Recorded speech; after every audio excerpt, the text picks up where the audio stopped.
உலகை ஆண்ட அரசர்கள் ஏராளம்.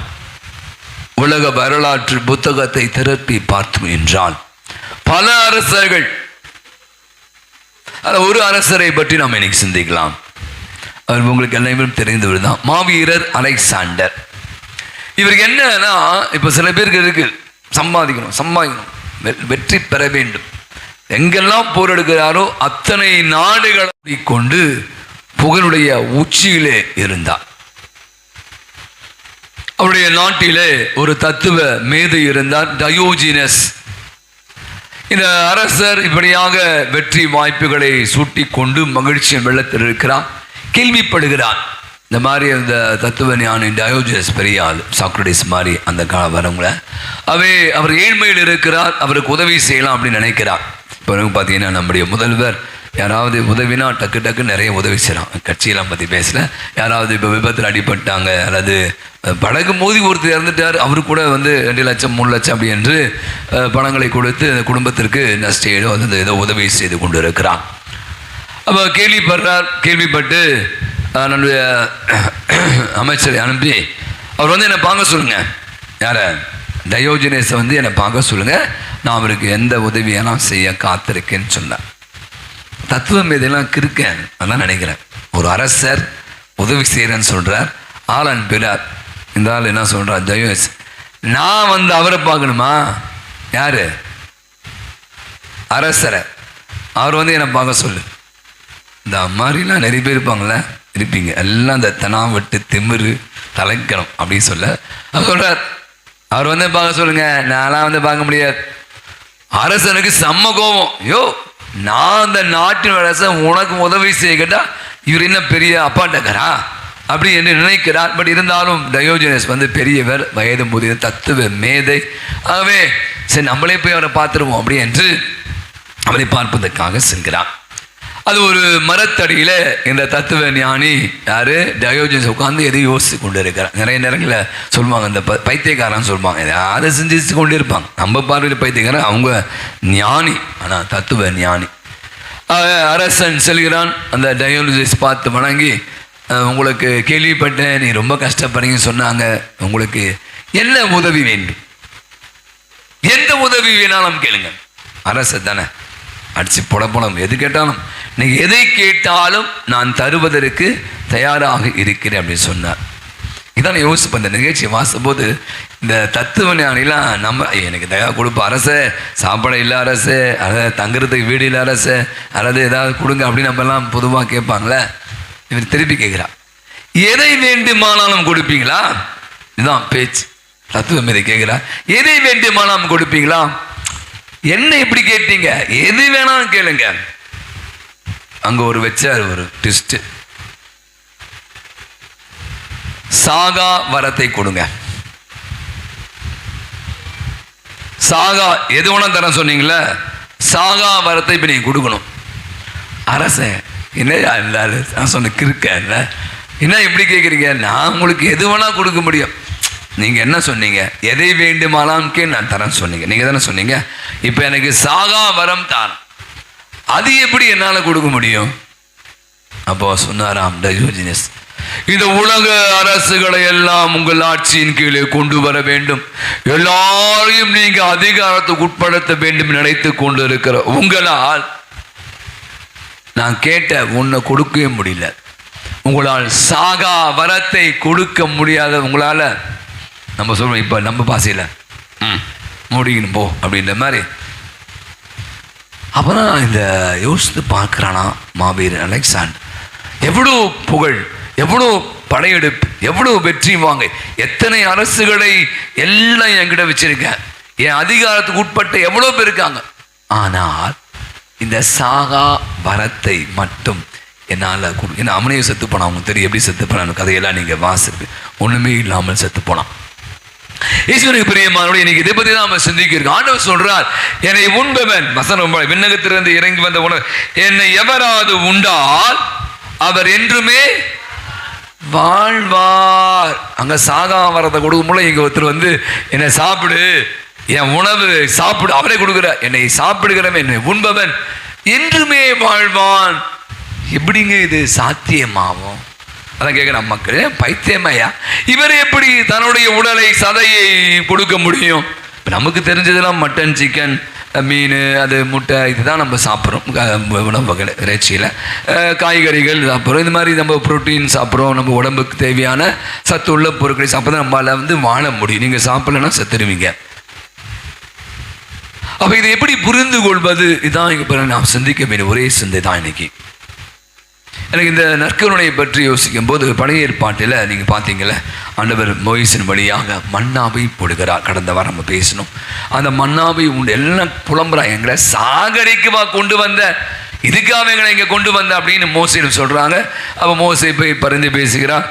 அவளுக்கு அந்த மன்னா என்ற உணவு கொடுக்குறா. அதுவும் சரித்து போச்சு, இதே சாப்பிட்டு இருக்குமா அப்படின்னு அவன் ஆண்டு சொல்வார்.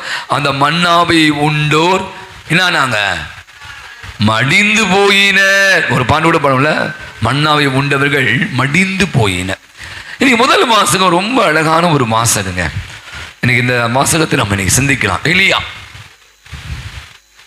இசபேல் என்பவர் அரசி இருக்கு. ஆகாப், இது பெரிய கதை. நான் கதையை சொல்லி நேரத்தை குறித்து ஆக பார்த்தீங்கன்னா, பாகால் என்ற தெய்வம் இப்போ நமக்கு நிறைய இப்போ ஆடி மாதம் ஒரு ஃபாதர்கிட்ட போய் மாசு போயிருந்தேன். அந்த சமையல் அங்கங்கே நம்ம குறை சொல்ல இந்த ஆடி மாதம் முடிவு வரைக்கும் இதே ஒரு விழாவாக எடுத்து ஒரு கூட்டம் இருக்குது. அந்த மாதிரி வெளியெல்லாம் வச்சு நிறைய கலை நிகழ்லாம் வச்சு கூழு ஊற்றி அதை ஒரு மாரியம்மாவுக்கு அவங்க செய்கிற ஒரு நேர்ச்சி வச்சுங்களேன். அப்போ இங்கே பார்த்தீங்கன்னா, இந்த பாகால் என்ற ஒரு தெய்வ வழிபாடை இங்கே இஸ்ராயல் மக்கள் மத்தியில் இந்த ஆகாப் என்ற அரசன், இசபேல் என்ற அரசி கொண்டு வந்த ஒரு விஷயம். அது ஒரு பெரிய கதை. அப்போதான் உண்மையான இறைவாக்குன்னு யார், உண்மையான கடவுள் யார் என்ற வாதம் ஏற்படுது. அப்போ எலியா என்ன பண்ணுற, நீங்கள் வாங்க நான் பார்த்துக்கிறேன் சொல்லி, உங்களுக்கு தெரியும், அவர் வெட்டுவார், அதை பலிபடி வைப்பார், அந்த மேலே மாட்டை விரைச்சி வச்சு அவர் கூப்பிடுவார். நீங்கள் கூப்பிடுங்க, நானும் ஒரு பாகால் போலி இறைவாக்கு, பாகால் பாகால் இறங்கி வாங்க இறங்கி வாங்க. காலையிலேருந்து நைட்டுவும் கட்டுவாங்க. அந்த வசனம் நம்ம வாசிப்போம், ஒருத்தர் வர மாட்டாங்க. இது யாருன்னா அந்த இசபேல் அரசுடைய ஊந்துலா. இவர் என்ன பண்ணுவார், போயிட்டு கூப்பிடுவார், ஆண்டவரே வாங்க இறங்கி வாங்க, உயிருள்ள தெய்வனர். அங்கேருந்து மேலேருந்து அந்த இறைச்சியும் அந்த எரிச்சி அப்படியே போயிடும், உங்களுக்கு தெரியும். அப்போ அவர் என்ன பண்ணுவார்னா, இந்த எலியா இறைவாக்கினர் 400 பேர் என்ன பண்ணுவார், வெட்டி சாச்சிருவார். வேலைக்கு ஆகுமா? செய்தி போகிறது யாருக்கு? இசபேல். யாரா அவன்? சாதாரண ஒரு இறைவாக்கினர் சொல்லிட்டு ஊரை ஏமாத்தனுக்கு அவர் கூட அவன் தான் உண்மையான இறைவாக்கினர். புடுறவனை அவனை பிடிச்சி அவனை கண்டத்துடமா வெட்டுக்கிட்டான் போது தான் இவர் என்ன பண்றார், பசங்க சொல்வார், ஓடுவார், உயிருக்காக தான் சாக வேண்டுமா என்று மன்றாடி அங்கே விட்டு ஓடுவார். ஆண்டவர் சொல்வார், கூண்டுறார். இங்கே பார்த்தீங்கன்னா ரொம்ப இதான் பின்னணி. நான் சொல்லிட்டேன் பாருங்களேன். அந்த சூரிய செடியின் முன்பாக அவர் கடவுளை வேண்டுகிறார், நீ போக வேண்டிய தூரம் நீண்ட தூரம், எழுந்து சாப்பிடு. இந்த வருஷம் ரொம்ப அழகாக இருக்கு. நான் சிந்திச்ச ஒரு விஷயம், காக்கா அவருக்கு என்ன பண்ணுமா, அப்பத்தை கொடுக்குமா. எந்த ஊரில் காக்கா அதிகமாக பார்த்தீங்கன்னா, இப்போல்லாம் காக்காவே கூட காணும். அந்த செத்து போன நாத்தாச்சு போன எலியெல்லாம் காக்கா கொத்தி சாப்பிடும். அப்பத்தை எடுத்து போய் காக்கா போய் கொடுக்குமா? அங்கே பாருங்க கடவுளுடைய சிந்தை. வசனம் அழகாய் சொல்கிறது, அந்த உணவு எழுந்து சாப்பிடு. அந்த காகம் கொண்டு வந்த அந்த அப்பத்தை உண்டவர் ஒரு நாள் அல்ல, 2 நாள் அல்ல. வசனம் அழகாய் சொல்கிறது. அவர் எத்தனை நாள்? 40 நாளும் 40 பகலும். பஸ்ல போனாரா, ட்ரெயின்ல போனாரா, கார்ல போனாரா, நடந்து எங்க போனாரு? ஒரே என்ற கடவுளின் மலையை அடைந்தா. அப்ப நான் சிந்திச்ச சாதாரண பல நாட்கள் ஒரு சாதாரண அப்பம் உங்களுக்கு எனக்கும். ஆனா பாத்தீங்கன்னா அது கொண்டு வந்தது ஒரு காகம். அந்த அப்பத்தை மட்டுமே உண்டு ஒரு இறைவாக்கினர் உயிருக்கு பயந்து கொண்டிருந்தவர் 40 நாள் 40 இரவு நடந்தே. அப்ப எங்கிருந்து வந்தது இந்த வலிமை? அந்த அப்பம், கடவுளுடைய அப்பம் அவருக்கு வலிமையை கொடுத்தது. இன்னைக்கு நம்ம கூட இந்த நற்கருணையை பற்றி சிந்திக்கிறோம். சொன்ன என்னுடைய உணவை உண்போர் என்றுமே வாழ்வர். இந்த ஒரு நிகழ்ச்சியை கூட நான் உங்களை பகிர்ந்து கொள்ளேன். போர்ச்சுகல் நாட்டில் 14 வயது நிரம்பிய ஒரு பெண், லா கோஸ்டா அந்த பொண்ணு இது இருக்கு. நீங்கள் இதில் கூகுள் சர்ச் பண்ணி கூட பார்க்கலாம். வயது வந்த பெண் தெரியும் வழக்கமாக இப்போ இப்படி ஆண்கள் பெண் பொம்பளை பசு பின்னாடி போகிற மாதிரி கொஞ்சம் அழகாக இருந்திருக்கிறார். எனவே அவளை தன்மையப்படுத்த ஒரு 3-4 பேர் அவரை பலவலந்தப்படுத்த முயற்சிக்கிறாங்க. மொட்டை மாடி மீது ஓடுகிறாள். அங்கிருந்து அவள் தவறி விழுகிறாள். 2 காலும் விளைந்து ஊனமாகி போகிறாள். இதுதான் நிகழ்வு. ஊனமாகி போன இந்த லா கோஸ்டா என்ற இந்த சிறுமி வெறுமனே நற்கனை மட்டும் உணவாக உண்டு வாழ்ந்து வருகிறார். இந்த செய்தி திருத்தந்தை 12ஆம் பத்தினாருடைய செவிக்கு எட்டுகிறது. நான் இன்னொரு நிகழ்ச்சி சொல்வேன். எது எப்படி திருத்தந்தைக்கே டவுட் வந்துச்சு நினைக்கிறேன். வெறும் நற்கருணையை இத்தனை நாட்களாக வெறுமை நற்கருணை உண்டு, எப்படி உயிர் வாழ முடியும்? உடனே தன்னுடைய மருத்துவ குழு அனுப்புகிறார். போங்க போர்ச்சுகலுக்கு போங்க. லா கோஸ்டாவுடைய வீட்டுக்கு போறாங்க. ஒரு மருத்துவ குழு அந்த அம்மா அந்த பெண்ணை ஒரு ரூம்ல வச்சுட்டு 1 நாள் அல்ல 2 நாள் அல்ல 40 நாட்கள் ஒரே ஒரு நற்கருணை நடந்த நிகழ்வு. நான் திருப்பி சொல்றேன், இது கூகுள் சர்ச்ல போய் பார்த்து கண்டுபிடிங்க. நிறைய பேர் இருக்காங்க. மருத்துவ குழு அந்த அம்மாவை அந்த பிள்ளையை அப்சர்வ் பண்றாங்க. நர்ஸு டாக்டர் இருந்தால் கூட பிரச்சனை இல்லை. 1 நாள் அல்ல 2 நாள்ல 40 நாட்கள் வெறுமனே ஒரே ஒரு நற்கருணை. காலையில நற்கருணை ஃபாதர் கொடுத்துட்டு போயிடுவார். 40வது நாள்ல அந்த பிள்ளையை பார்க்கிறாங்க. சொல்லுவாங்கன்னா ஃபாதர் ரொம்ப இழைச்சி போயிட்டீங்க, சரியா சாப்பிட்றதே இல்லையா, இப்படி இருந்தீங்க இப்படி ஆயிட்டீங்க. நிறைய பேர் கேட்பான். மேபி நம்ம சாப்பிடால மேபி வேற டென்ஷனாக இருக்கும், வேற எதாக இருக்கும். நம்ம பார்த்தா சொல்லுவாங்க நிறைய பேர். இப்போ சுகர் வந்தாலும் எல்லாருமே வேற உடம்பு இழைச்சிடறாங்க. ஒருவேளை சாப்பிட்றனாலே வயிறு கிள்ளுது. அப்போ இந்த பிள்ளையை இது பண்ணுறாங்க. நான் சொன்ன மாதிரி 40 மருத்துவ குழு ஆய்வு செய்கிறார். உடல் எடை குறையவும் இல்லை கூடவும் இல்லை. உடல் எடை குறையவும் இல்லை கூடவும் இல்லையா. அப்பதான் யோசித்து பார்க்குறேன். இந்த மாதிரி பல நிகழ்வு கடந்த 2 வாரங்களுக்கு முன்னாடி வாட்ஸ்அப்பில் நீங்கள் பார்த்துருப்பீங்க நினைக்கிறேன். இதை நம்முடைய கேரளாவில் இருக்கு எர்ணாகுளம் பக்கத்தில் வைப்பின் அப்படி என்ற சென்ட் செபாஸ்டின் புனித செபாஸ்டியார் ஆலயத்தில் 9வது வகுப்பு படிக்கிற பிள்ளைக்கு 2 வாரம் தொடர்ந்து இந்த நற்செய்தியில் யோவான் நற்செய்தியில் தொடர்ந்து நற்கருணையை பற்றி தான் வாசித்து கொடுக்க. முதல் 2 வாரங்களுக்கு முன்பாக நற்கருணை வாங்குகிறாள். வாயில ஒரு சாதாரண சாமியை தான் பூச வச்சார். நற்கருணை வாயில் வைத்த உடனே ஆண்டவருடைய சதையாக மாறுகிறது. அப்பவே அந்த பொண்ணு பார்க்கிறா, ஒன்றும் தெரியல. ஃபாதர் சொன்னார் முடிக்கிற சொல்லிட்டார். 2வது வாரம் கடந்த வாரம் கூட அதே மாதிரி நற்கருணை 9வது படிக்கிற பெண், சாதாரண பெண், பெரிய செயின்ட்லாம் கிடையாது. நற்கருணையை வாங்குகிறாள். அதே மாதிரி திருப்படியில அந்த நற்கருணை இந்த முறை ரத்தம் ஒழுகி கொண்டே இருக்கிறது. அப்பம் மாறி போய் விட்டது. போட்டோலாம் பார்த்துருப்பேன் வாட்ஸ்அப்ல ஃபேஸ்புக்லாம் வந்திருக்கு. உடனடியாக அந்த ஆயரை, அந்த வீராப்புலி என்ற மறை மாவட்ட ஆயரை அழைக்கிறார்கள். அதை பற்றிய ஆய்வுக்கு எடுத்து சென்றிருக்கிறான். நீங்க கேட்கலாம், என்ன ஃபாதர் எப்படி இதெல்லாம் நடக்கும்? நிறைய பெந்தகோஸ்து சபையினர் பிற சபைக்கு நற்கருணை ஒரு அப்பங்க, இதை கத்தோலிக்க திருச்சபையை போய் என்னங்க அவங்க முட்டிக்கால் போட்டுன்னு அதை போய் நான் கண்டிட்டு நன்மை வாங்கின்னு ஆண்டவருடைய உடல் ஆண்டவருடைய ரத்தம் அப்படின்னு. என்னால் உங்களுக்கு இன்னும் கூட புட்டு வைக்க முடியும். இந்த நற்கருணை சாதாரண அப்பம் என்று பலருக்கு தான் தெரியுது. நான் தத்துவ மேதை ஞானிகளுக்கு எல்லாம் தெரியும். ஆனால் அது ஆண்டவரின் உடல், ஆண்டவரின் ரத்தம். ஒரு பங்கு தந்தை போறார், மறைக்கல்வி வகுப்புக்கு போறார். போயிட்டு கேட்கிறா, நற்கருணையில ஏசு எப்படிப்பா இருக்காரு? நற்கருணையில ஏசு எப்படி இருக்காரு? நற்கருணை ஏசு எப்படி இருக்காரு? பாதி பேர் தூங்குதுங்களே, எல்லாம் நேரம் உட்காரு. இந்த பொண்ணுலாம் தூங்குறதுக்கு வரைக்கும் எல்லாம் கோயிலில் அடி கொடுக்க போறேன். இப்போ நற்கருணையில உயிரோடு இருக்கிறார், உடலோடு இருக்கிறார். அந்த பையன் சொன்னான், நற்கருணை ஏசு நல்லா தான் இருக்கிறாரு. அவருக்கு என்னங்க பிரச்சனை?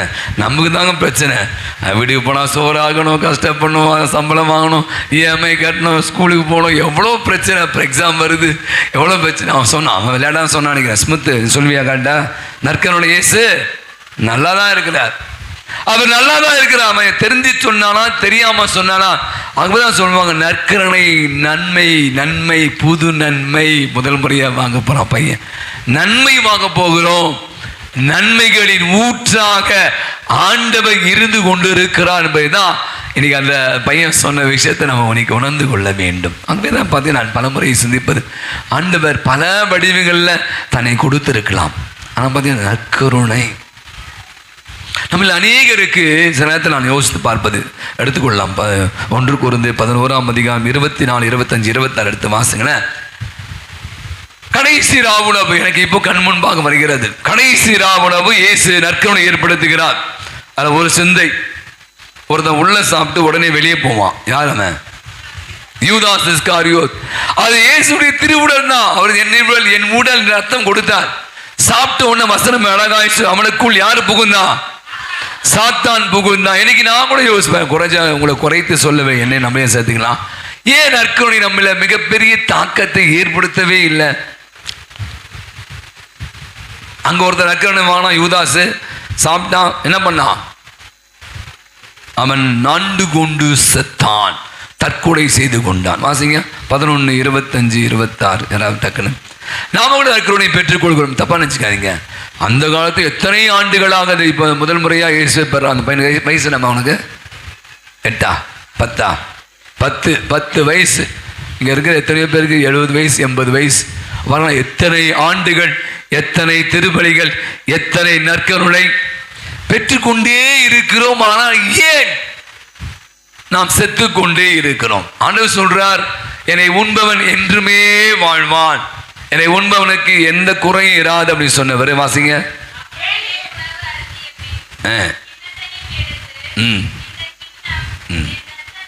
அடுத்த வசனம் வாசிங்க. இங்க அப்பத்தை உண்டு கிணத்தை பருக போதெல்லாம். Very good. தொடர்ந்து. எவராவது என்னது தகுதியற்ற நிலையில் இந்த அப்பத்தை உண்டால் அல்லது ஆண்டவரின் கிண்ணத்தில் பருகினால்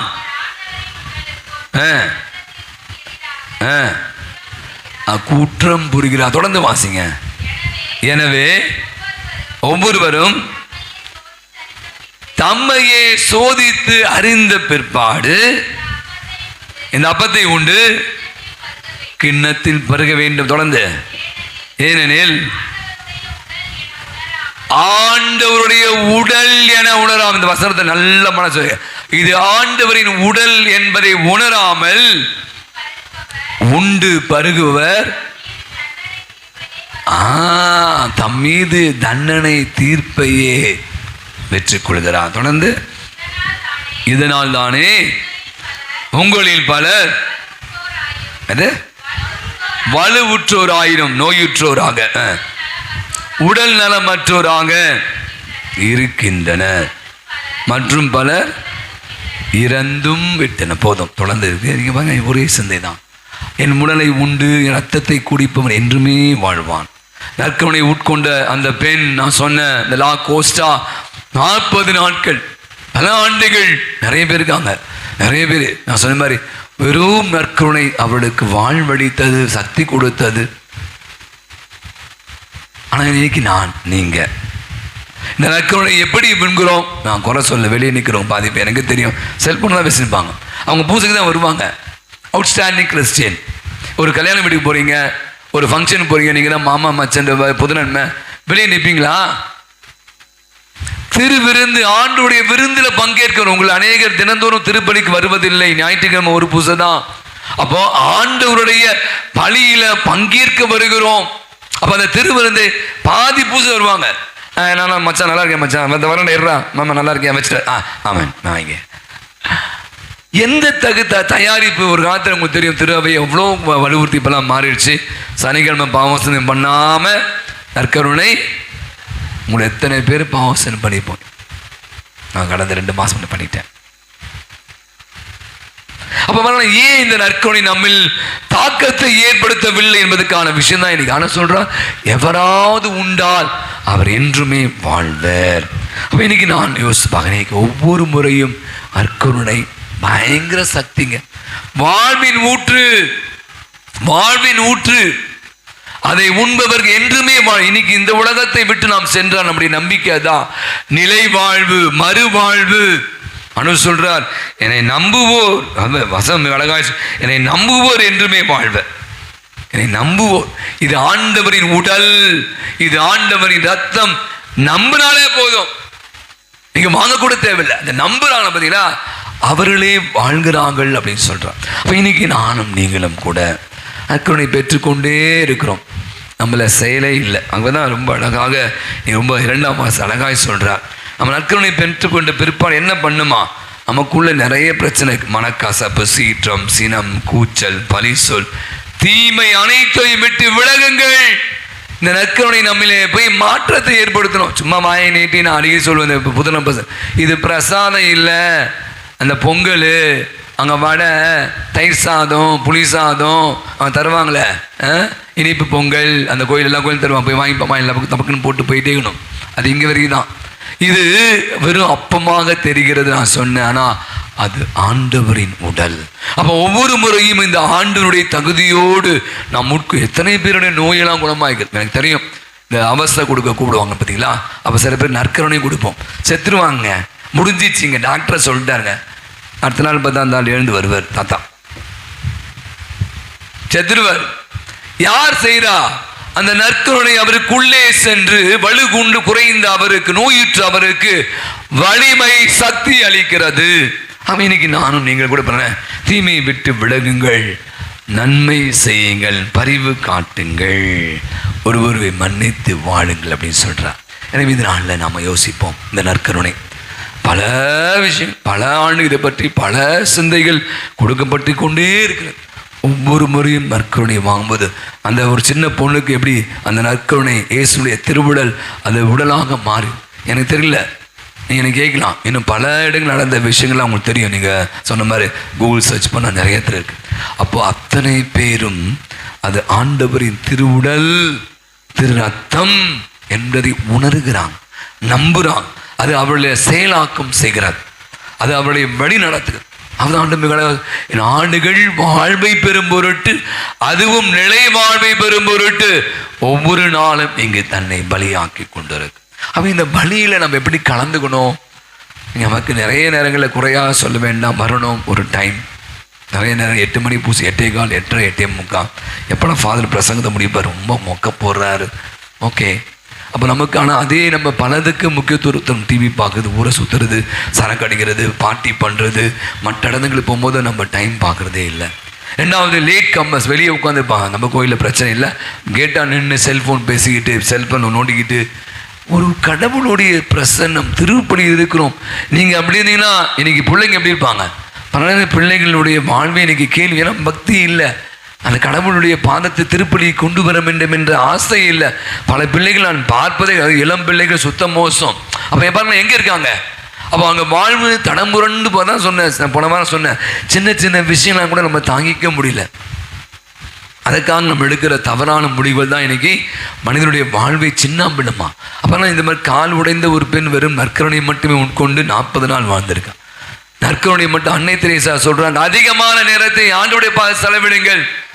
அன்னை தெரேசா சொல்றாங்க, அதிகமான நேரத்தை ஆண்டவருடைய செலவு பிரசன்ன தினந்தோறும் நற்கருணை, அது உங்களுக்கு வலு கொடுக்கும், அது உங்களுக்கு பலம் கொடுக்கும், அது உங்களை உந்தி தள்ளும் சொல்றோம். இன்னைக்கு நமக்கு நிறைய பிரச்சனை இருக்குங்க. பிரச்சனை அந்த மனுஷனே இல்லை, உடல் பிரச்சனை, மனப்பிரச்சனை, எவ்வளோ பிரச்சனை, பிள்ளைகளை குறித்து, வீட்டை குறித்து, இது எல்லாம் எங்கிருந்து தாங்கக்கூடிய வலிமை, எதிர்த்து போராடக்கூடிய வலிமை நற்கருணை. ஆண்டவர் நமக்கு சக்தி தருகிறார், ஆண்டவர் நமக்கு வலு தருகிறார், ஆண்டவர் நமக்கு வலு. அதான் சொல்றார், என் உடல், என் ரத்தம், இதை உண்போர் வாழ்வர். இதை பாருங்க, ஒரு சாதாரண ஒரு அந்த முதல் மாதம் எலியா அவ்வளவு கஷ்டப்பட்டார், செத்து ஆண்டவரே என்னை சாக அடிச்சிருங்க, எனக்கு பயமா இருக்கு, அவன் என்னை கண்ணு துணமா வெட்டி போட்டுருவான் சொன்ன போது ஆண்டு எழுந்து சாப்பிடு, ஓடு ஓடு, நடந்து போ, நீ போக வேண்டிய தூரம். பாருங்களேன், ஒரு அப்பம் பயந்தாங்கோழியாக உயிருக்கு அஞ்சி கொண்டிருந்த அந்த எலியாவுக்கு வலு ஊட்டியது 40 நாள் 40 இரவு நடந்தான். இன்னைக்கு நம்முடைய வாழ்வில் அதான் திருப்பலி. உலகத்துக்கு கிடைக்காத மிகப்பெரிய ஒரு பொக்கிஷம். ஆண்டவர் தன்னையே நமக்கு உணவாக தருகிறார். அந்த உணவாகி திருவிருந்து பங்கேற்கின்ற போதெல்லாம் அது உங்கள் பார்வைக்கு அப்பமாக, அது ஆண்டவருடைய உடல். ஒவ்வொரு முறையும் நீங்கள் உணர்ந்து உட்கொள்ளுங்கள், உணர்ந்து வாங்கள், அது உங்களுக்கு வாழ்வழிக்கும். அது உங்களுக்கு வலு கொடுக்கும். அது உங்களுக்கு வருகிற பிரச்சனைகள் எல்லாம் தாங்கிக் கொள்ளக்கூடிய, எதிர்கொள்ளக்கூடிய வலிமை தரும் நம்பிக்கையோடு தொடர்ந்து ஜெபிப்போம்.